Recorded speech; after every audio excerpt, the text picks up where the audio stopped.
What's going on, guys? Welcome back to the channel. Today I kind of want to go over solo SnD.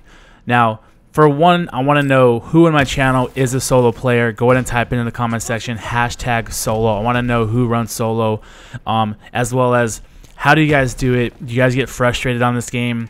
Do you guys find it difficult to play solo? I mean, if you're a solo player in this game, I'm going to assume that you've been a solo player for a while, or you have your own reasons why you run solo. So go ahead and #solo. I want to know the reasons why you guys run solo if you prefer it. I'm sure we all know that this game is a much harder game to play solo. It absolutely is, based off the maps, because of the way the game is, mechanics. This game is a lot harder to play solo. And if you guys play in teams, let me know as well. If you guys prefer to run in teams, if you guys have your own crew, you're running your 5-man, 6-man parties, whatever it is, let me know. But today I just wanted to talk about solo SnD, the task at hand, how difficult it is to actually run solo in this game. Maybe I just suck and it is hard for me, but maybe it is easy for other people. But hey, look, I'm just talking on my behalf that it's hard to run solo in this game. It really is. And especially because of the way the matchmaking is, or the way the SBM or whatever they have. You're always playing against teams of 3, 4, or 5 people, sometimes 6. So just based off of that, it's already hard just to play against a team, no matter what their skill level is. As long as they're in the same party, communicating, and they're on the same page, it's a hard one. So, but playing solo SnD is a tough task at hand. It's always learning to adapt, always changing. If something doesn't work, you have to change it up. You can't keep doing repetitive stuff. And I know a lot of us like to have like certain habits of running certain routes and throwing certain grenades and doing specific things that are repetitive. Do you guys actually break down what works and what doesn't work, like mid-map or mid-game, and actually analyze what is going on and what other people are doing, their rush routes, their pre-nades, if they are in a group or a 5-man party, and how to actually like break down their legs and kind of figure out how to break down the party one by one?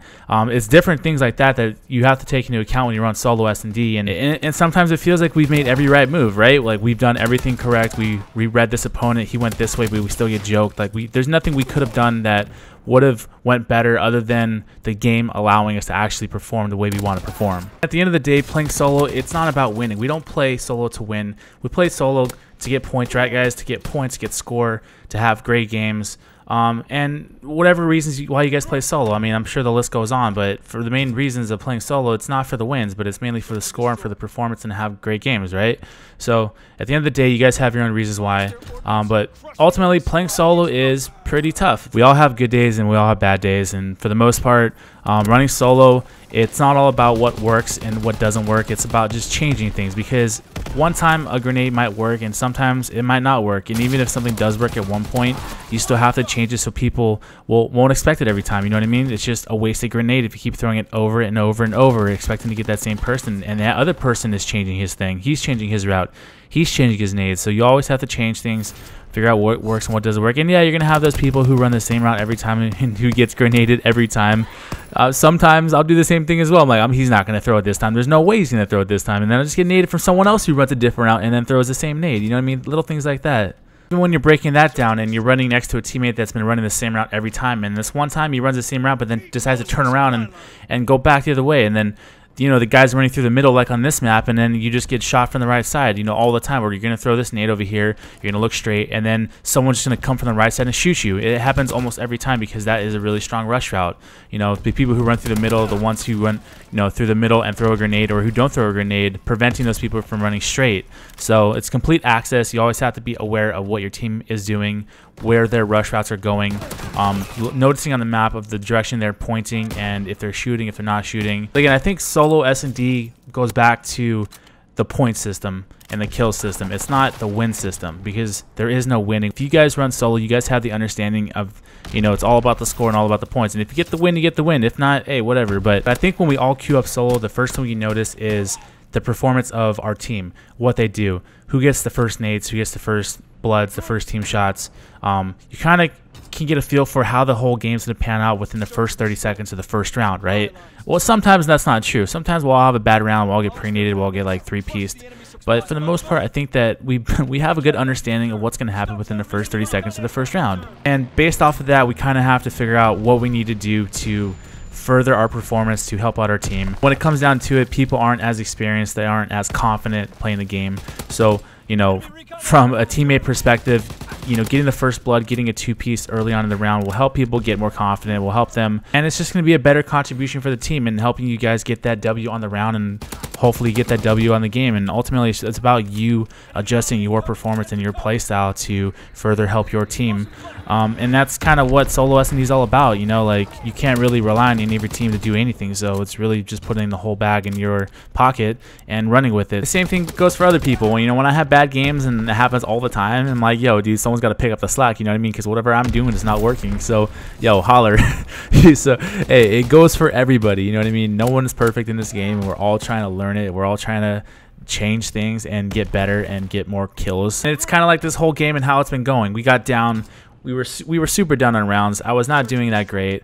And you kind of know if you don't change something on your end, you can't expect anything to change in the game. So learning to do something that didn't work last time to make it work the next time. Even if you throw a grenade the same way, figure out a different route to run after. And also just reading your opponents differently. We have a UAV. Do we want to call it now or later? When's the best time to do? We're down 2 to 3 on the rounds. We are up on, you know, on people with 6 to 4, but do I want to waste my time to call someone in and have that bad timing where someone just pops around the corner and shoots me? Like, no, I'm going to wait a little bit, save the UAV for when we need it. Now I have a glide bomb and the UAV to go into the 7th round. We already know where the last, well, yeah, now there's a last guy on the radar. And again, making certain decisions for the team, getting that W. Now we're in round 7. We have a glide bomb. We have a UAV. We're in a very good place.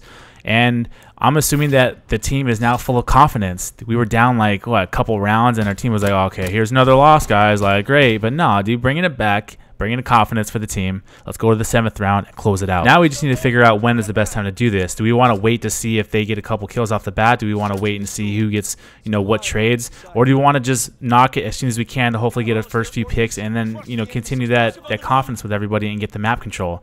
So we're going to wait and see what happens right here. We're going to wait and probably call it immediately. We don't want to take any chances. We're going to call in this glide bomb. And we see a nice little pick right in the middle. So we're going to get this kill. We're going to call in our UAV and then continue on. We're up 6 to 4 right now on the peeps. We got, I don't know what the guy with the bomb is doing. That's the only question. He just died with it. So we know one person's over there. We see someone else on the radar right in front of me. And there's also one in the back in the middle by B. We're going to run around, get this guy. Hopefully, wait for it. Wait for it. There we go. Now it's 3v2. The bomb is on the other side by A, and there's a guy by A as well by the bunker.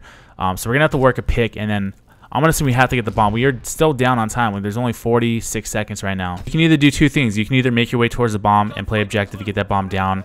Thankfully, our teammate got 1 kill, and the last guy was in the back spawn.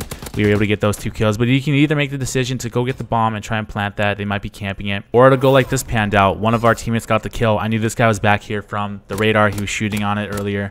And everything worked out well. So another situation was they could have hidden, they could have waited, they could have camped the bomb, and we would have probably had no time to plant it. And that's the decision you have to make as a solo player is, do you want to make your way towards the bomb and get the bomb and plant it, or attempt to, because you know that your teammates are probably not going to do it, but that's your decision. Hopefully this was of help to all of you solo SnD players out there, and of course all SnD players in general. So much love, guys, and I will catch you on the next video.